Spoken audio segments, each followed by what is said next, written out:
Sectors हैं उससे आप क्लैरिटी नहीं है आप लोगों में अभी तक, आप लोगों को यकीन नहीं है कि हमने कौन से 15 और कौन से 3 ट्रैवलिंग रिजर्व रखने हैं, इस वजह से शायद आप अभी तक अनाउंसमेंट नहीं करने जा रहे। नहीं, ऐसी कोई बात नहीं है। हम लोग सारे एक पेज पे है। कैप्टन और कोच जो हमारे गैरी कर्स्टन है, उनसे हमारी जो म्यूचुअल है वो सारी डिस्कशंस वगैरह हो चुकी है।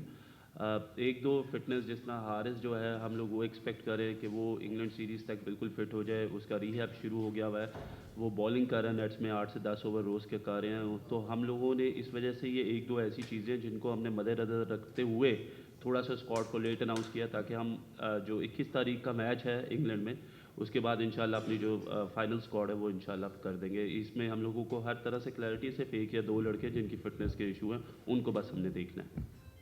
यूसुफ भाई, आपसे और रज़ाक भाई से क्वेश्चन है, एक ही क्वेश्चन है।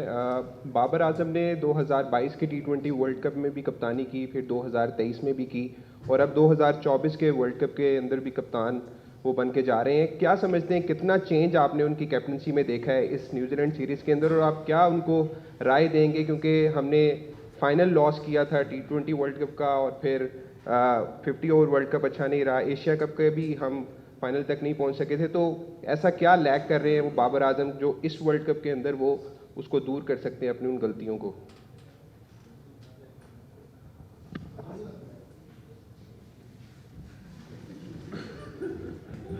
देखिए, अगर आप देखें पॉजिटिव चीज़ के फाइनल वर्ल्ड कप खेला 2022 में, एशिया कप का फाइनल खेला, न्यूजीलैंड में ट्रायंगुलर सीरीज जीते, बाबर आजम कप्तान था।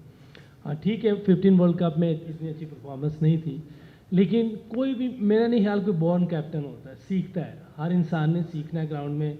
आप ये ज़रूर कह सकते हैं उसको 3 साल उसने कप्तानी की, अब दोबारा उसको मिली है।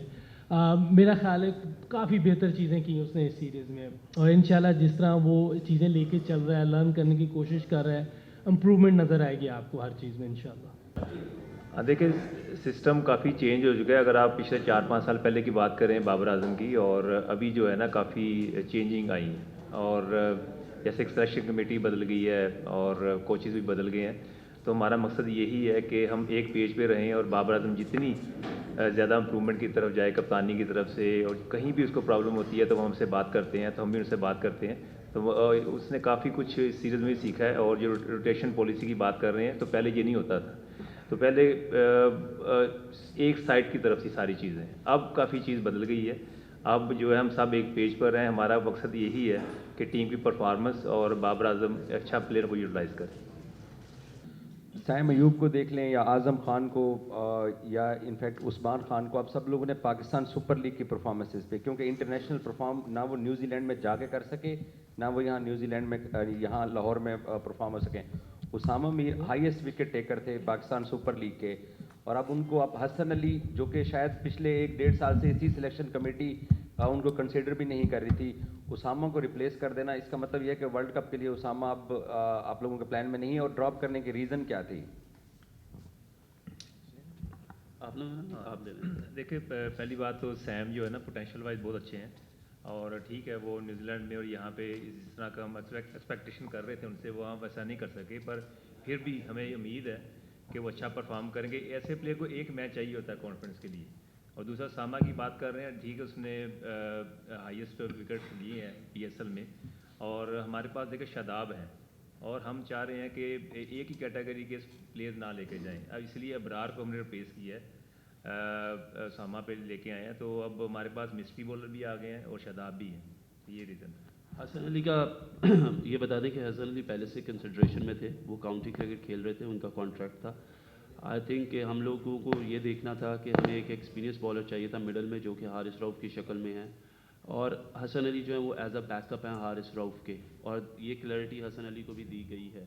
सो होपफुली अगर हारिस फिट हो जाते हैं तो he will be our first preference. So obviously इतना बड़ा कंपटीशन है, हसन का हमने देखा ICC कंपटीशन में he has bowled really well, he is experienced and we need that experience in the middle order, so that's why Hassan Ali is as a backup for Haris Rauf as well. अस्सलाम वालेकुम वहाब भाई, world cup बहुत करीब है और experiment बहुत ज़्यादा किए जा रहे हैं। जिस तरह ओपनिंग पेयर की अगर बात कर लीजिए, बाबर साइम, फिर बाबर रिजवान या फिर फ़खर को ऐड कर लिया जाता है कभी कभी, तो टाइम हमारे पास बहुत शार्ट है। क्या समझते हैं बाबर और रिजवान साइम ही जो है वर्ल्ड कप के लिए ओपनिंग पेयर होंगे? और सेकंड यूसुफ भाई आपसे है, मिडिल ओवर में आके पाकिस्तान की 700 ओवर से लेकर 15 ओवर तक आके रन रेट बहुत डाउन हो जाता है। मोस्टली हम देखते हैं अगर लास्ट 5 ओवर में अगर हम थोड़ी कोशिश करते हैं टारगेट को बड़ा करने की, तो हम 170 180 के तक जाते हैं। तो मिडिल ओवर में क्या वर्किंग हो रही है कि उसको बेहतर करने के वाले से?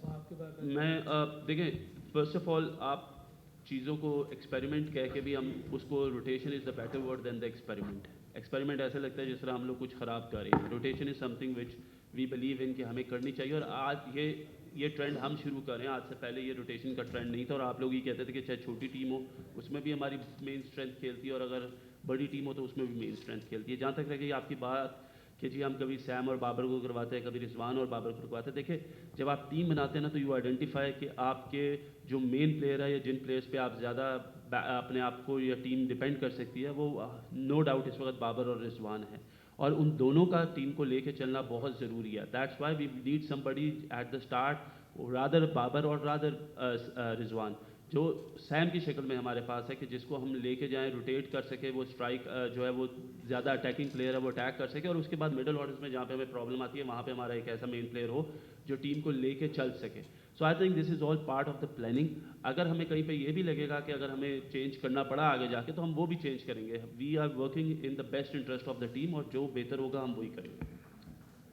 मेरे हिसाब तो क्वेश्चन था, बड़ा ज़बरदस्त क्वेश्चन है, और डाटा में सारी चीज़ें हैं, और इस पे हमारी बात भी हुई है और इस पे हम काम भी कर रहे हैं। इसके लिए मैंने अभी भी जो मैचेस हो रहे थे उसके दौरान जो प्रैक्टिस सेशन थे, उसमें कुछ ऐसी शॉटें हैं जो हमें खेलनी चाहिए। मिडल ओवर में इनोवेशन करनी चाहिए। ये 7 से 15 या 20 ओवर तक आपको ऐसी शॉट्स खेलनी है।